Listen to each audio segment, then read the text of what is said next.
IFM News Live Report. Idol Dennis, please come in. Kinumpirmaran ni Konsal Atty. Jason Badal Pereira nga ni Brok Aten tiya Subpoena ti NBI Kontra ti Barangay Treasurer ti Barangay Cataban pangit pa lang estimate toro nga paningluwar na iti 206,000 pesos nga budget manipod 2024 iti barangay. Wala ti Konsal iti session iti sanggo ng palunsod naman na ito kalpasan iti panagkaman iti kusal ti Barangay Kingkwana para palang kalatiyap na Laoag ikirimang isyo nga nagpukaw wano na iruwa iti pondo lawan ti legal basis timbaga na nga dahil technical issues nga kasabulan sa Subpoena nga impaiman ito iti NBI para palang kinanay nga panaka-investigar na.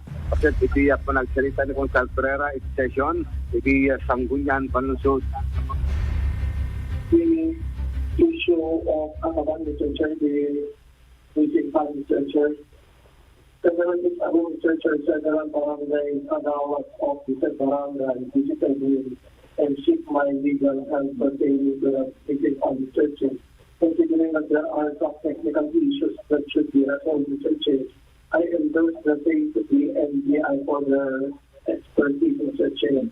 And I was informed yesterday that there were some things already issued by the NBI in preparation for the filing of the criminal complaint against any individual who may have been a part in the basic legislature.